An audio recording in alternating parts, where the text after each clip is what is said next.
Welcome to my corner for Boxing Barmy, the punch-packed video in which we'll be taking a look at the great champions and the offbeat and crazy moments in the world fight game.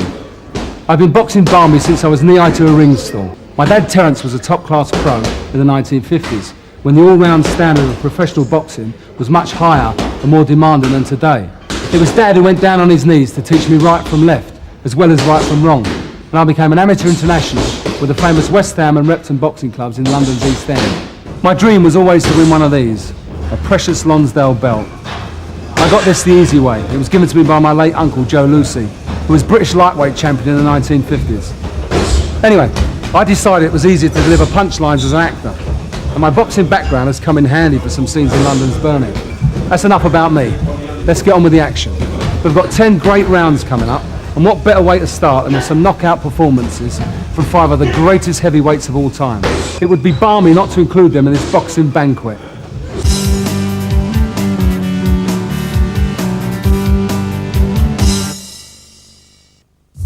First up is Joe Louis, the Brown Bomber. He was a winner of a record 26 world title fights and was reckoned to have the fastest fists of any heavyweight champion.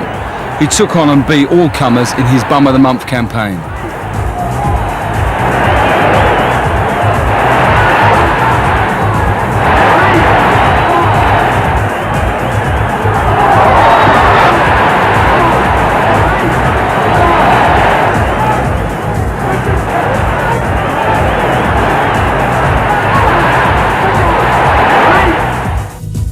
This is the murderous Rocky Marciano, who won all of his 49 fights in a clubbing, no-holds-barred style. He remains the only world heavyweight champion to have retired undefeated.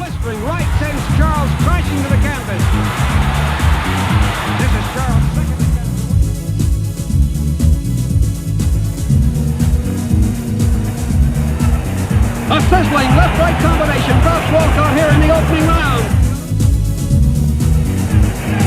Walcott goes down from that paralyzing combination. Marciano and one of his patented drop boxes. Lascauder's hurt. Lascauder goes sailing through the rope. This is the first time. Marciano throws a short right and Lane goes down and out. Marciano. Free pile driver left and Matthews is down. Here's ageless Archie Moore getting rocked to defeat in 9 rounds in Marciano's last world title defence in 1955.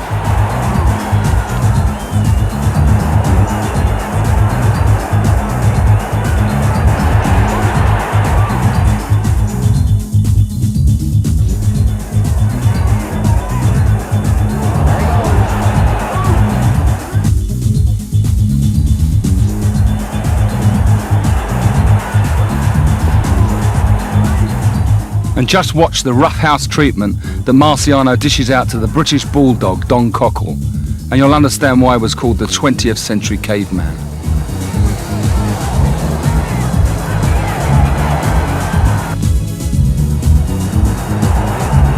Now it's the young Cassius Clay before he changed his name to Muhammad Ali.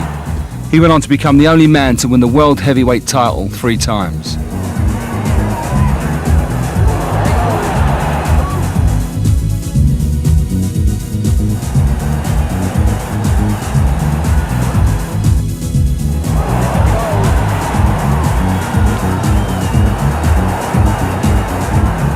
This was considered to be Ali at his greatest, and the man on the receiving end of these lightning punches is Cleveland Big Cat Williams.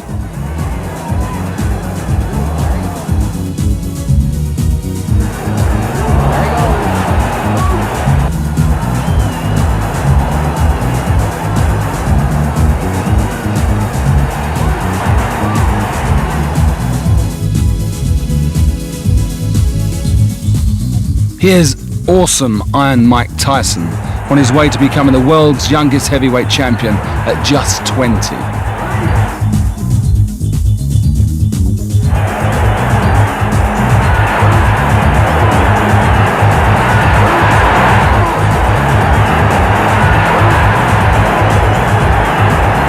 And this was the punch against Trevor Berbick that first won him the title. Here's Tyson at his most ferocious, knocking Larry Holmes cold for the first time in his career.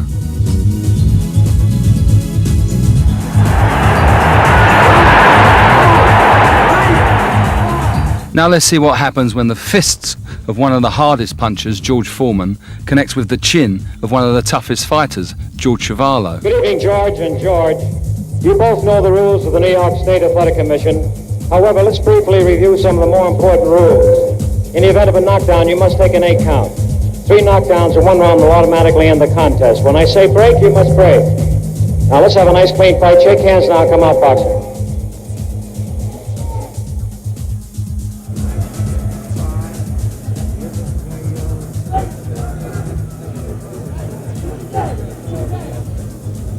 Foreman, for all of his inexperience, he's only had 21 fights, all of which he's won, is going about this job in a methodical, workmanlike way.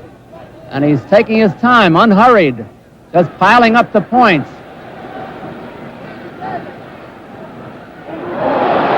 Chuvalo staggered. Chuvalo has never been off his feet. 2 minutes left in the round.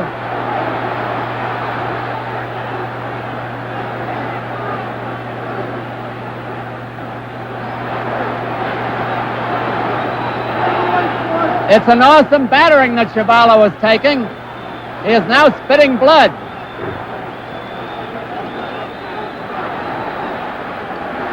Chuvalo being battered in his own corner. And Irving Ungerman, his manager, is asking the referee to stop it. He's climbing into the ring. The referee hasn't heard him. It's all over. It's all over. Arthur McCanty has stopped the fight. Irving Ungerman, to give him credit, his manager was climbing in there. There's the winner, George Foreman. Irving Ungerman wanted the fight stopped. It was no contest almost from the beginning. Chuvalo is protesting to the referee, but I believe the referee did the right thing for boxing and for Chuvalo. No question about it. That last sequence featured the remarkable George Foreman, the first time round.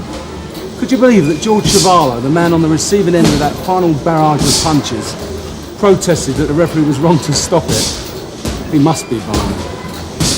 The biggest change in the fight game since my dad's day is that boxers need to project themselves as personalities as well as punchers. There has been no greater showman than Muhammad Ali, and he starts our next round as he clowns before his fight with Ernie Shavers, one of the most feared punchers in boxing history. But to watch Ali, you'd think it was just a big joke.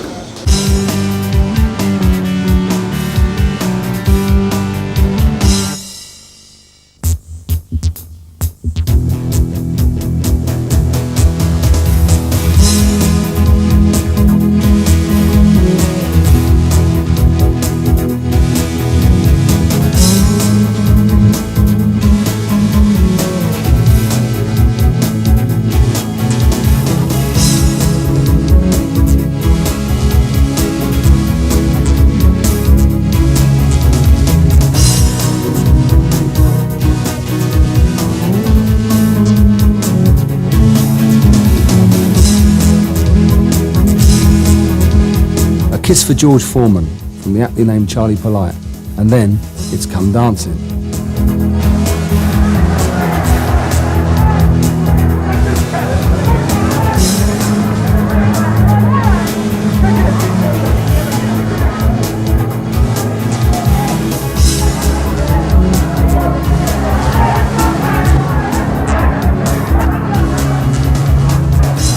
This was one of the 5 fights that Foreman had in one night in Toronto in 1975. They lasted a total of 12 rounds, and George won them all. They went down in the record books as boxing exhibitions, but this seems more like something out of the Victor Sylvester School of Dancing. Take your partners for a foxtrot.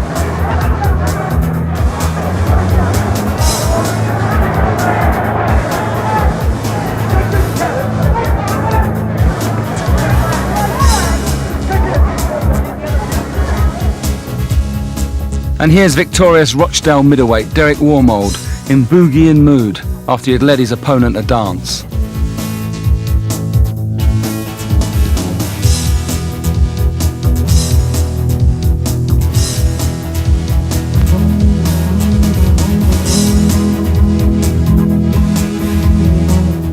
This is the old dancing master, Jersey Joe Walcott, preparing to try to regain the world heavyweight crown from Rocky Marciano.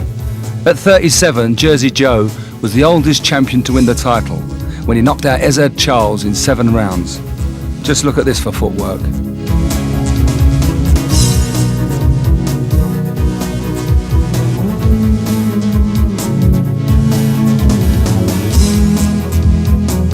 No dancing or clowning for Rocky Marciano. For him, boxing was always a deadly serious business. Preparing to make his first defense of the heavyweight crown, he won from Jersey Joe Walcott in Philadelphia last September. Rocky is in training at Holland, Michigan. In this sparring drill, he's wearing the white trunks. His sparring partner, incidentally, is Tommy Harrison, a very good fighter in his own right. Harrison is the fellow who earlier ruptured blood vessels in Rocky's nose, causing a postponement of the title match. Far more than most professional boxers, Marciano is a guy who likes to train. This is play. For Rocky, this basketball passing is just a breather. An unusual feature of Marciano's training routine is batting this giant-sized bag. It weighs 270 pounds, about 4 times heavier than the ordinary type, and it was designed and made especially for him. Now a wind-up of the punching bag. Under the careful eye of trainer Charlie Goldman, Marciano has developed into a first-class fighting man. And this is what he did to Jersey Joe in the return. A sizzling left-right combination drops Walcott here in the opening round. Britain has produced some of the greatest showmen of modern times, whose fame has transcended the sport of boxing. Chris Eubank always arrives in style, and is just as big an entertainer in as outside the ring.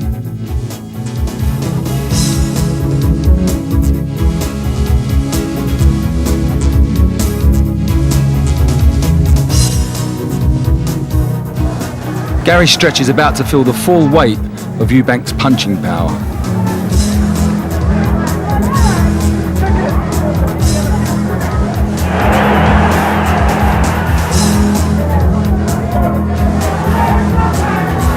And that's John Jarvis taking it on the chin. Eubank's greatest ring rival was Nigel Benn, who surely had one of the biggest hearts of any of the modern champions.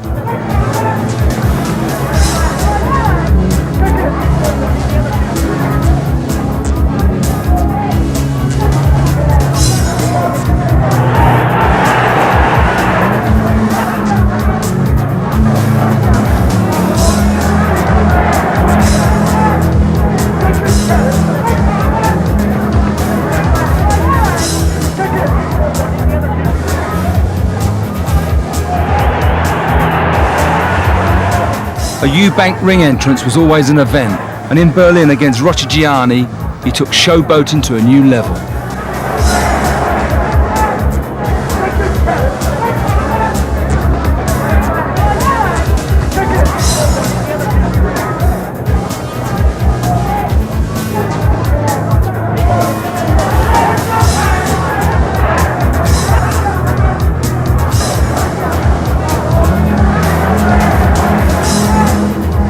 Have you ever seen such an outrageous uppercut as this? And how about this for showmanship? This is of course the new clown prince of the ring, Naseem Hamid, a true prince of entertainers who proves that he can tumble as well as rumble.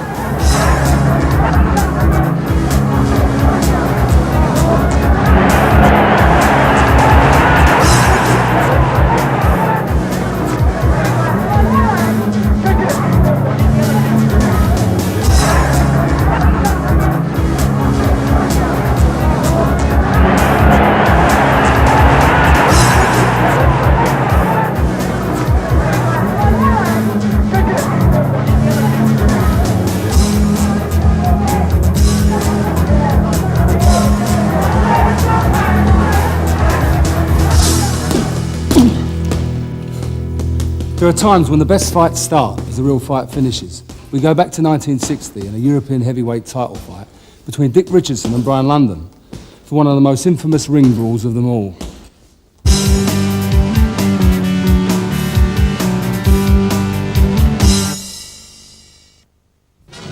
Dick Richardson, the taller man, and Brian London fought for the heavyweight championship of Europe at Coney Beach Arena, Porthcawl. Richardson, on the left, holds the title, but it was London, the challenger, who did most of the attacking in the early rounds. Before the fight had gone far, there was a lot of needle in it. London said Richardson butted him more than once.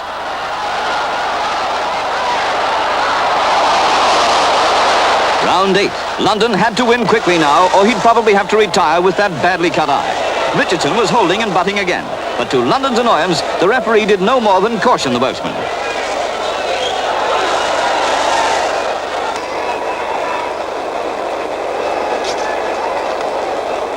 The longer round 8 continued, the less likely it seemed that Brian London would land a knockout punch. He was tiring.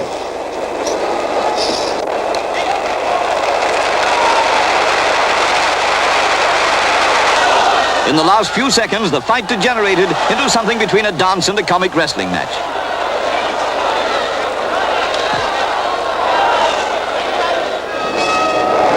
London's cut eye was so bad, it was announced that he'd retired. Apparently, that wasn't his own decision. There was pandemonium, a free-for-all, a scene without parallel in the history of boxing. London had lost his temper completely. It was no longer a private fight. Everybody joined in.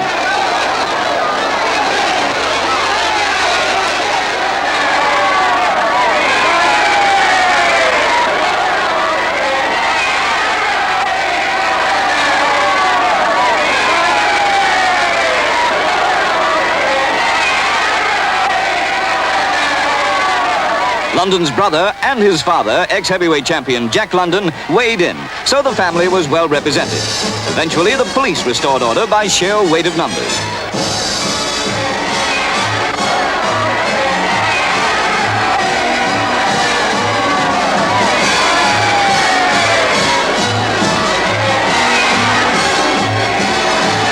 Brian London had lost the verdict, and by losing his temper as well, he's probably got on the wrong side of the Board of Control. Many will sympathize with him, but professional boxing simply cannot tolerate another brawl.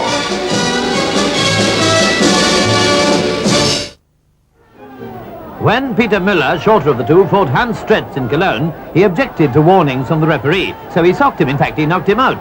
And nobody could do anything with Müller, who was obviously prepared to fight all comers. Then Stretz's manager and Müller's seconds climbed into the ring, but the ring was a pretty dangerous place by this time. Finally, Müller himself cleared out. Now he's been barred for life from German boxing rings. And here are a couple of flashbacks from Australia when tempers boiled over down under.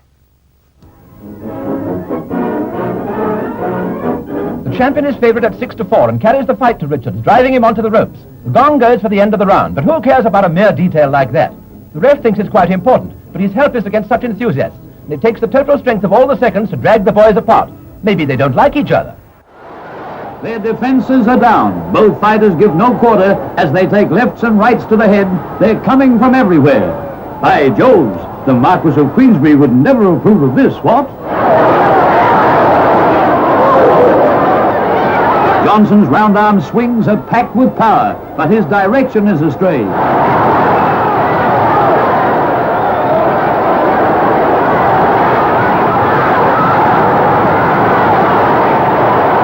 Sands shows the way to stop a punch with his noggin.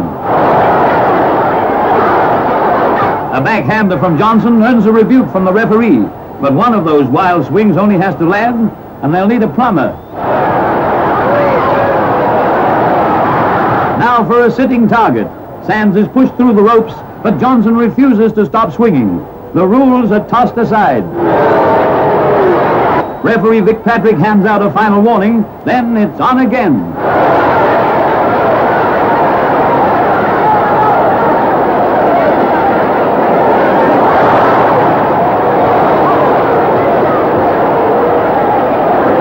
Patrick leaves the ring, declaring the roughest fight of the year, no fight.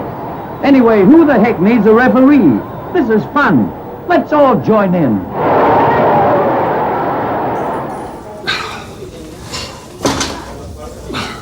It becomes even more of a Barmy sport when outsiders decide to take a hand. The next sequence almost calls for a fire alarm rather than a boxing bell, with the mother showing that she'll fight her son's battles.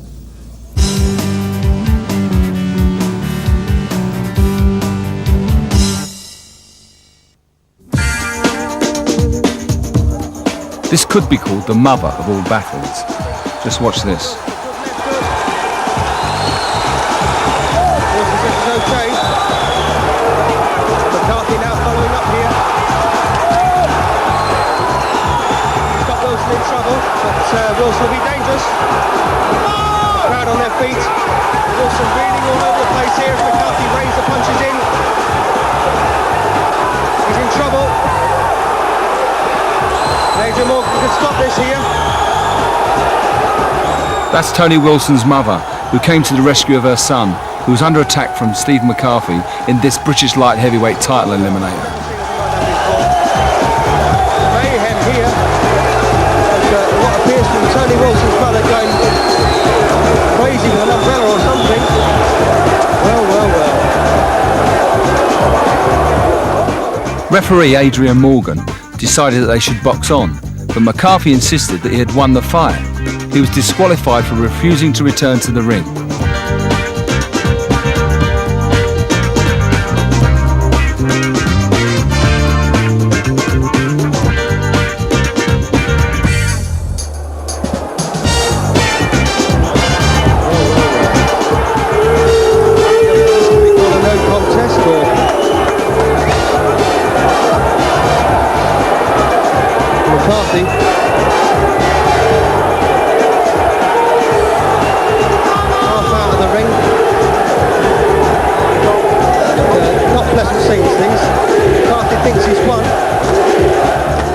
Wilson was declared the winner, much to the disgust of McCarthy's supporters.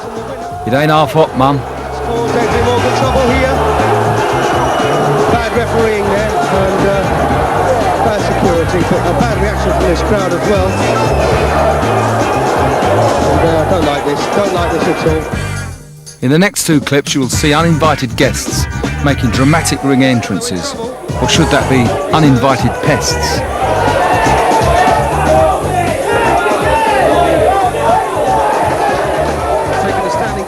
It's all over, I think. Yeah, it's all over. What a shame for Rick Costello, but another good win away from home for Rob Bitters. Yeah, but a long left right, and he's never really recovered from the shot. So once again, Bitters now on week 3. We get an idiot like this.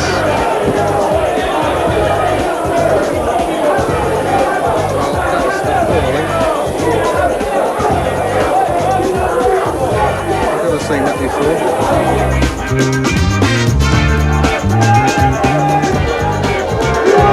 Well, the little Scotsman fired up now, fancies this, and he's got it now! Goodness me. Well, and Benton in big trouble. He's going to be, no, it's all over.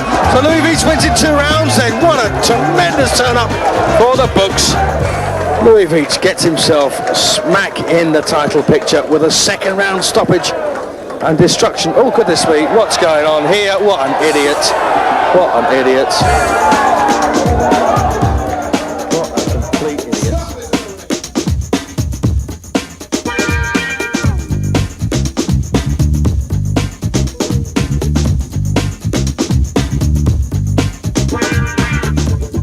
There are occasions when the fighting outside the ring is better than the fighting inside.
That was former British heavyweight champion Horace Notice getting an unkind cut during a ringside riot in Paris.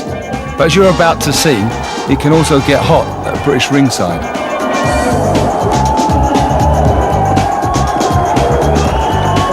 I know that St. Mellon's at 97. There's a fight down the front now, as I suspected there might be. Well, it's the second time at this venue, and there might just be boxing here. Pathetic, these people.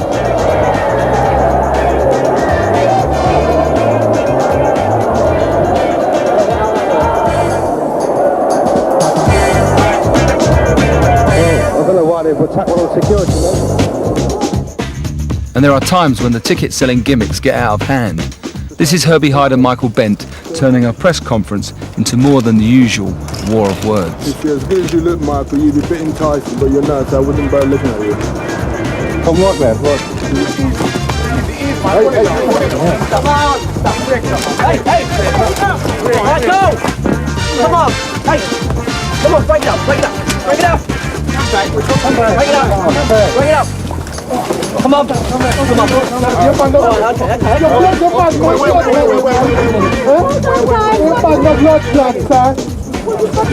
Blood clot, you man. Well, you're mad, no bomber clot. Come here. Blood clot. Shake hands, guys. Come on. You're mad.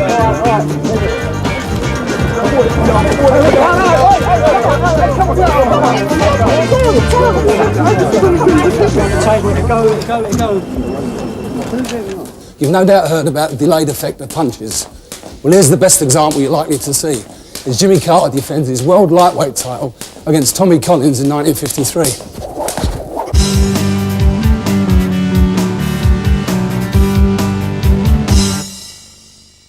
Jimmy Carter defends his lightweight championship against Tommy Collins of Boston. The action is fast and furious as Carter gets to Collins with punches that seem to have an effect seconds later.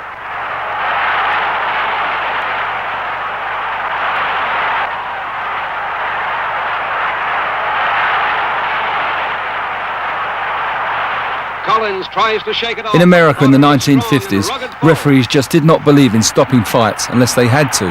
It really was Barmy.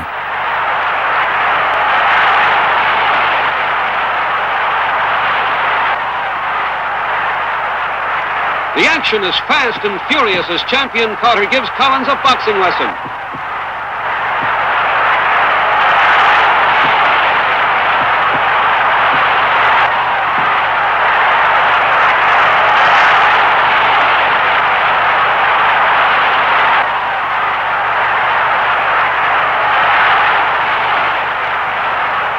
Jimmy Carter won the lightweight crown by knocking out Ike Williams in May of 1951. He lost and regained the title from Lauro Salas.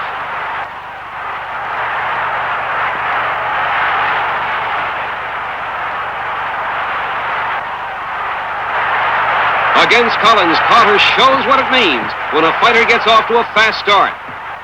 Collins is a rugged competitor who has KO'd Willie Pep and Ronnie Clayton with a decision over Lauro Salas and Glenn Flanagan.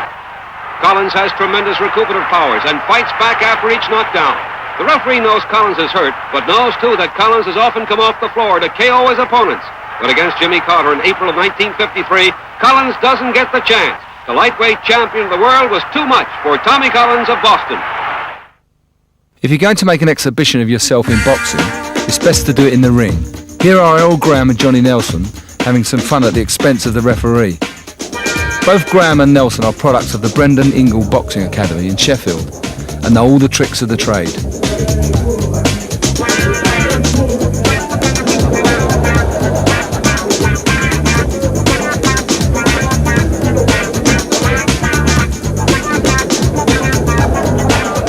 That's referee John Coyle joining in the fun and games.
Odder still, how about this for seconds out? The cornerman decided to sit this one out.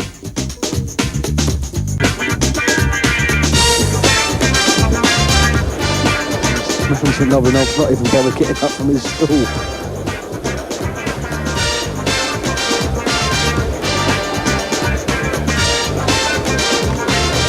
You don't often see that, do you? Novinov's staying on his seat and just getting advice. Williams standing up there on his own. Well, that's pretty unique. You might just be listening to the confident brother in a footy match. Well, he's obviously thinking there's nothing you can tell him.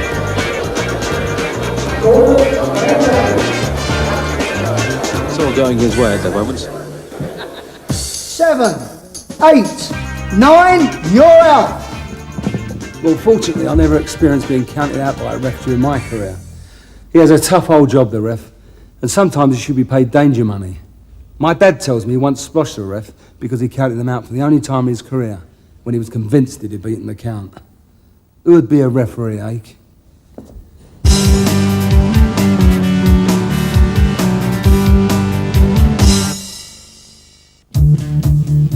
The first round started fast, but it stopped even faster for referee Heinz Berkel.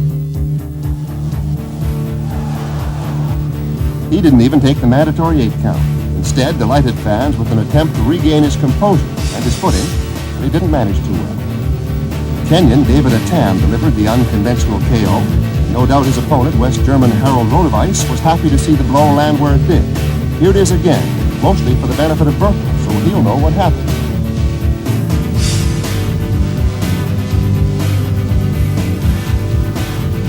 In the end, Atam's opponent, Rodewijs, suffered the same fate, going down in the next round.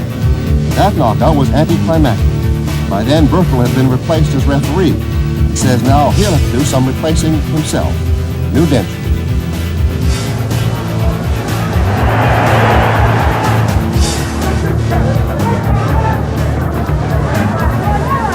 This loss of temper by Bobby Frankham, after the referee decided he was in no fit state to continue, brought him a long suspension from the ring. You will rarely see a fighter on a shorter fuse, and is ready to explode at any moment. We apologise for the quality of this footage, filmed with a handheld camera, but make no apologies for including the action. It sums up boxing Barmy.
Watch out, ref. There's another uninvited guest on the way.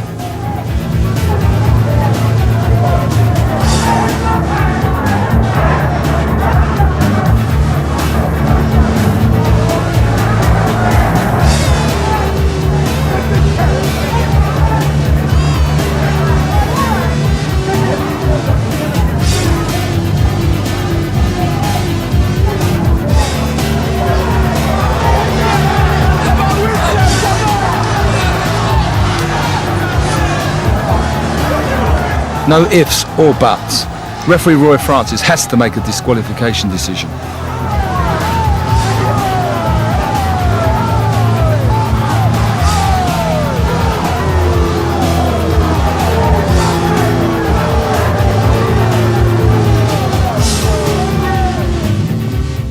And here is an incredible case of fight stops referee.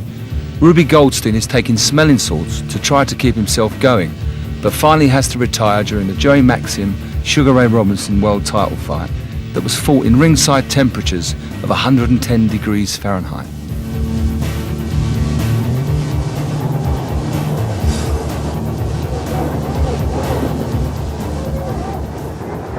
The referee just got another capsule of smelling salts from the Athletic Commission doctor at ringside.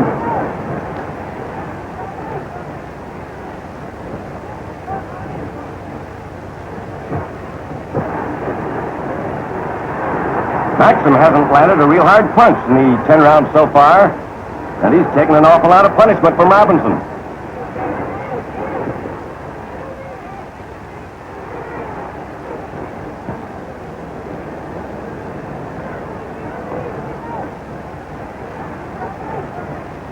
The end of round 10. Ruby Goldstein is talking to the commission doctor at the side.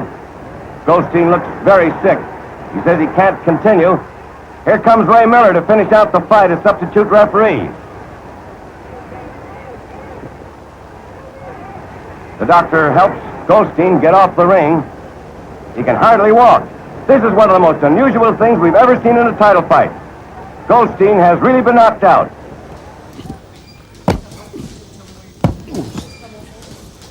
No matter how solid you make your stomach muscles, the punch that strays below the belt can still cause unbearable pain, as the following sequences prove.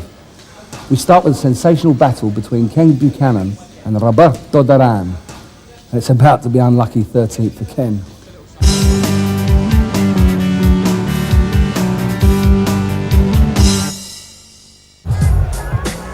A minute to go in the round. Buchanan had been fighting his heart out to hold off the challenge of an opponent who was to become one of the great legends of boxing. But Duran was gradually wearing him down in the 13th round.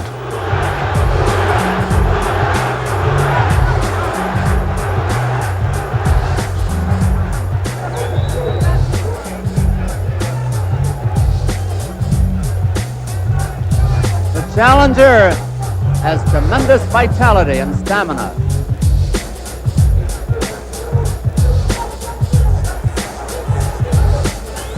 And now I think Buchanan's getting by on nerve alone. Got 2 rough rounds ahead of him.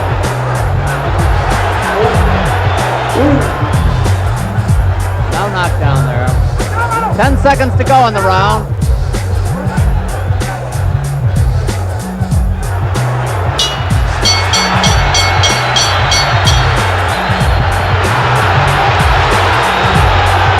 Buchanan went down after the bell, claiming a low blow.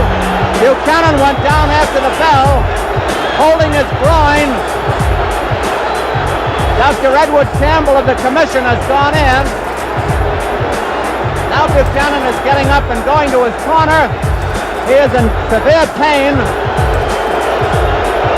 I'm going to try to get the referee, Johnny Lobianco.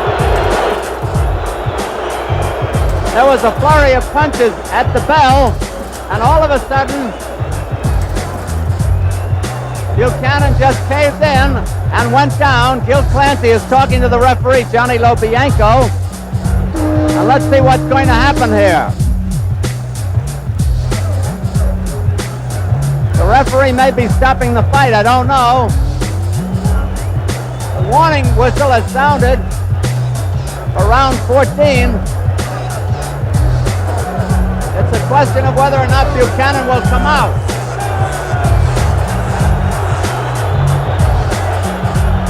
The fight has been stopped. The fight has been stopped, and the winner and new lightweight champion of the world, 21-year-old Roberto Duran of Panama.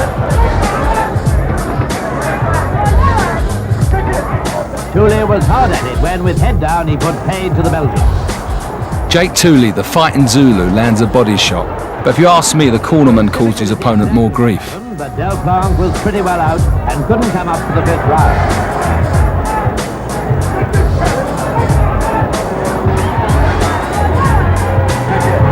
In the event, the referee awarded victory to the battling Zulu. Look out, the phantom body snatcher is about to strike. Just picking his punches and well. O'Connell stopped it. He won't have it. Minus claiming a low blow there. Larry O'Connell warning him. He's going to give him time to recover and says that if he doesn't get up, I think the rules state that a boxer's got 5 minutes to regain his feet. If it's an unintentional low foul shot. And Chen screaming for him to get up.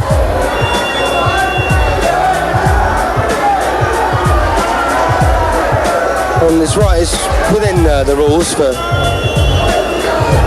Minus to take a breather and to try and recover.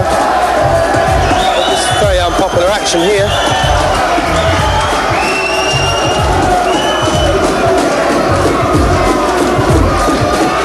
O'Connell ordering Minus to get off the floor. And yes, Harry stopped it, I'm sure. And it can be just as painful when the punches land in the kidneys, as Gunther Hecht finds out against the great Sugar Ray Robinson.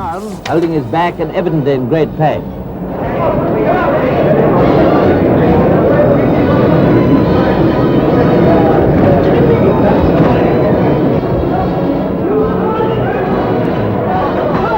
When the battle was resumed, Robinson cut loose right away. Watch carefully and you'll be able to judge for yourself whether it was kidney punching that knocked the German out or not.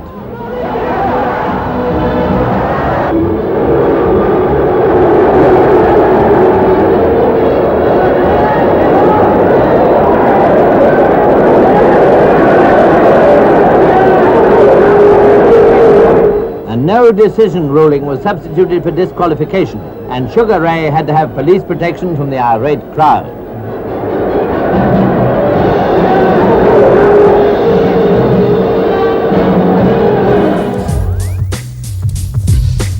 Round 8 is coming up at the double.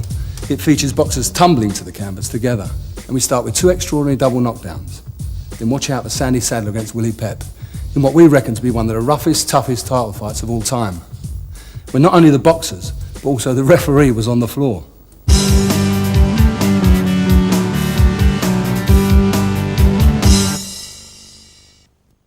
The champion in black trades heavy leather with the top-ranked challenger. 2 quick lefts hurt Murphy, and a wicked right has him reeling. Moody opening up on the champion. And Murphy goes down. Referee Larry Hazard sends Moody to a neutral corner and picks up the count. Murphy is up at 8, and Hazard wipes his glove. Murphy lasts the round. In round 11, it's Murphy doing the scoring. Now Moody is down. Referee Hazard screams out the numbers over the day's challenger.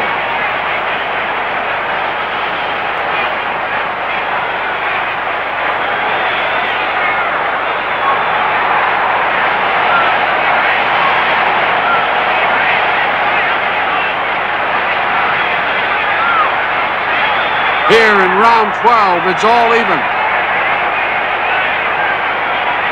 Both men land pile driver rights at the same time, and both fighters go down.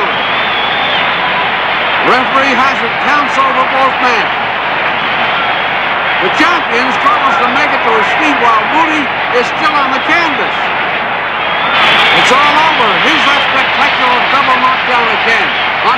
Unbelievably, the two fighters land at the same time.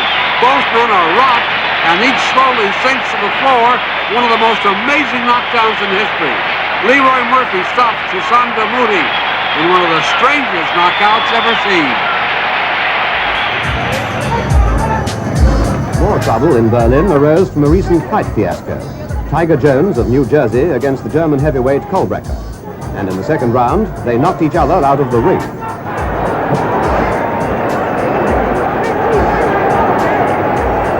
So far, the audience must have been reasonably satisfied that they were getting their money's worth.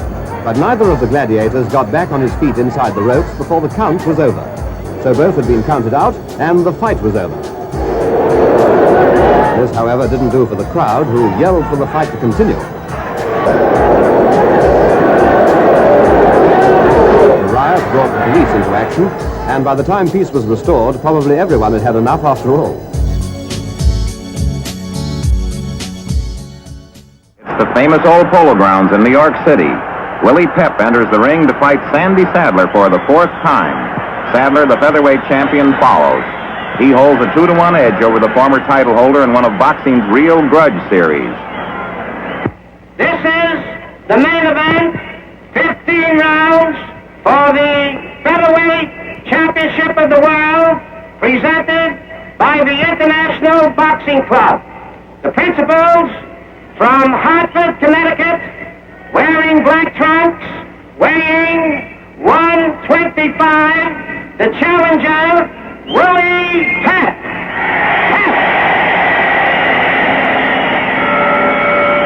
His opponent from New York City, wearing white trunks, weighing 125.5 pounds, the featherweight champion of the world, Sandy Sadler. 15 rounds for the featherweight championship of the world.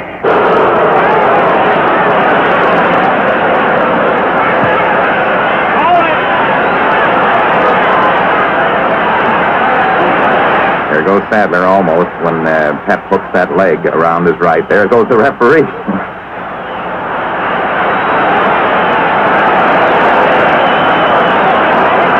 Ray Miller needs a putty knife to separate those two. Now a little lecture for Willie Pep.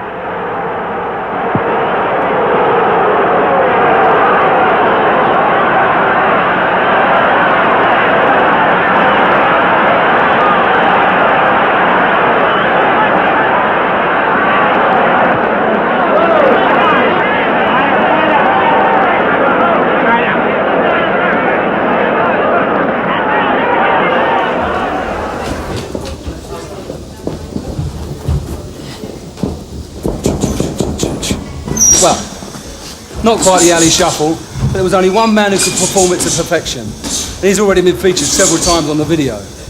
But I couldn't let it go without a special look at the man who will always be the greatest in my eyes, and most of those lucky enough to see him. The one, the only, Muhammad Ali!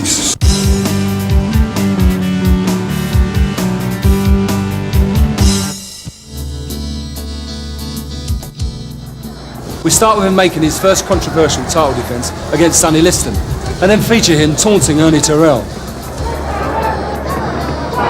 Beautiful right-hand shot that you saw. That was the best punch thus far landed by the champion.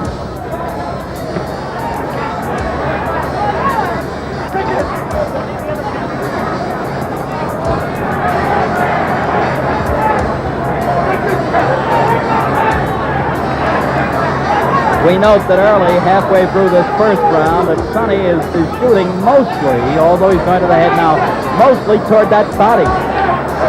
You know the old story, you kill the body and the head might follow. Knockdown, ladies and gentlemen, a right-hand shot. A right-hand shot on the chin. Jersey Joe Walcott. Sonny cannot move.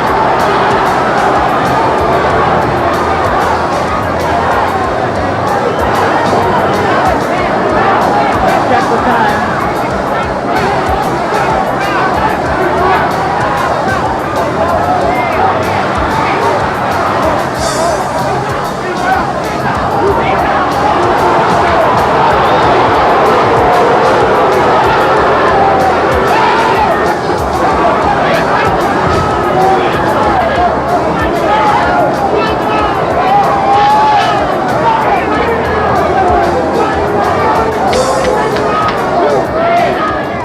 Confusion reigns, and that's Eamon Andrews trying to get the facts from Ali.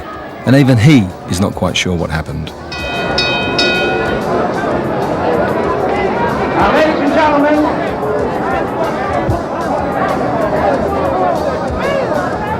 ladies and gentlemen, the timekeeper counted out, listed in 1 minute of the first round. 1 minute of the first round, the winner by a knockout, and still the heavyweight champion of the world, Muhammad Ali.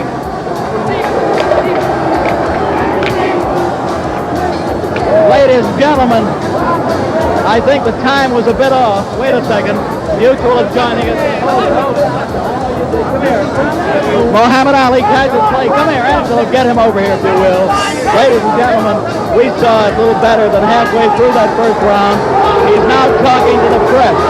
We have the entire Mutual network of over 800 stations, 80 million listeners in with our closed circuit audience. Let's find out all about the punch. Angelo, let's get him over. Move over.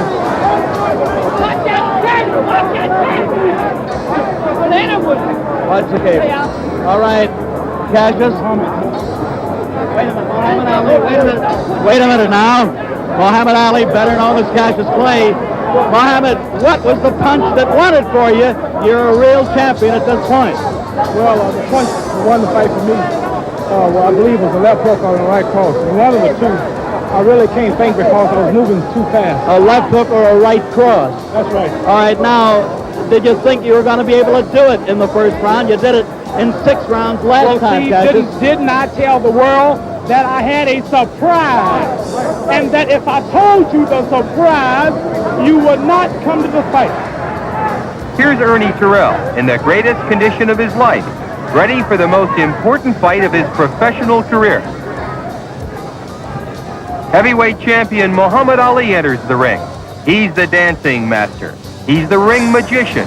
He's the champion who has been labeled the fastest moving heavyweight in the entire history of 1 century of world heavyweight champions.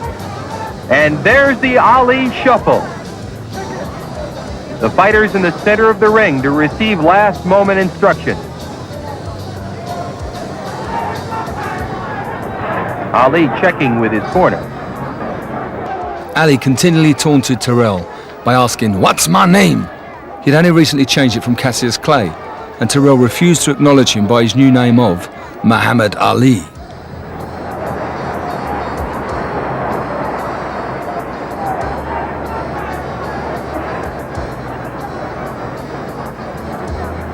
Ali sending in lightning punches with that sharp left.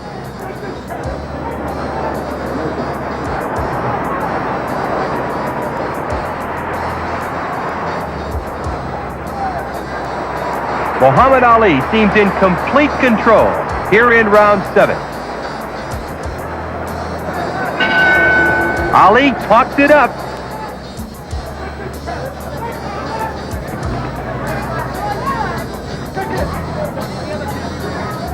Manager Angelo Dundee tells Muhammad Ali, "You've got him, champ." Here's the beginning of the 15th and final round. From the 8th round through the 14th, Ernie continued to press Ali, looking for that one big shot that would turn the tide. But here at the end of the fight, Ali is in complete control. Ringsiders are estimating that Ali has won at least 12 rounds. And it's a testimony to Terrell's courage and fighting heart that he's still in there at the end. It's all Ali here in round 15. The champion showing a tremendous variety of punches.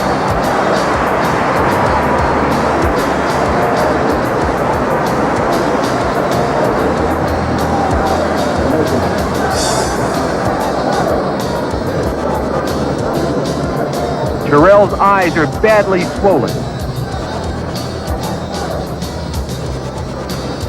Ernie has taken a terrible beating in there with one of the greatest heavyweight champions in the history of boxing. Ali pouring it on now, stinging, whipping punches. It's amazing that Ernie Terrell has taken such a beating and is still standing here in round 15.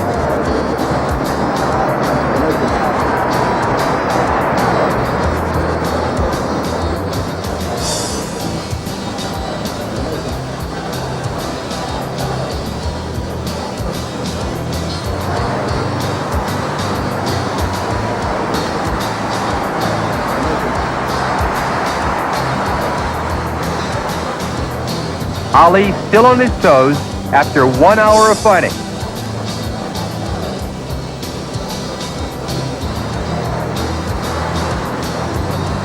Champion Muhammad Ali looks as if he could go another 15 rounds.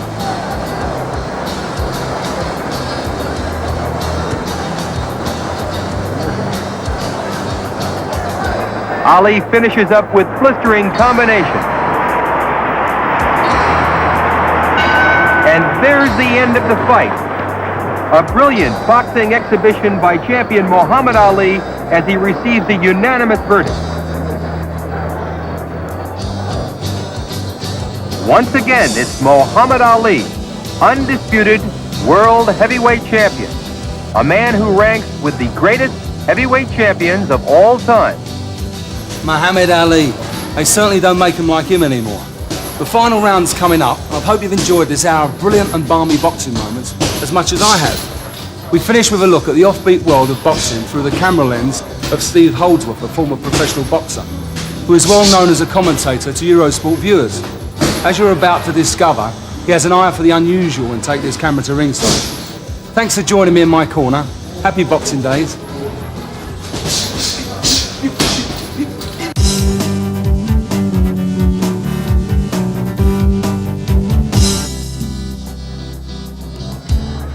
The next two clips could come under the heading, For Whom the Bell Tolls. Disqualified him. What a terrible, terrible shame. She'll win there. It's all over. Economy wins.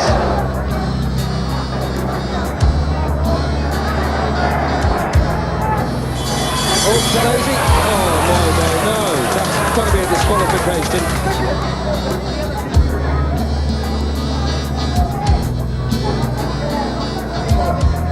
And here's one for the John Cleese Silly Walks collection.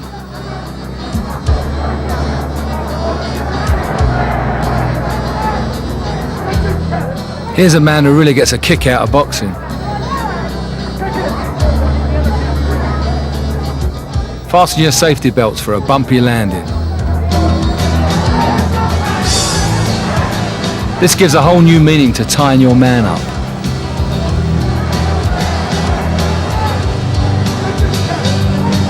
It doesn't pay to hang around on the ropes in boxing.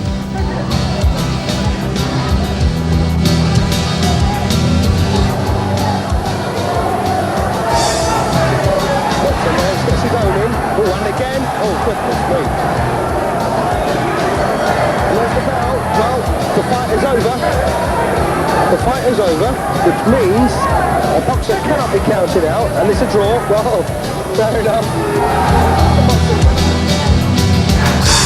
That's Boxing Barmy.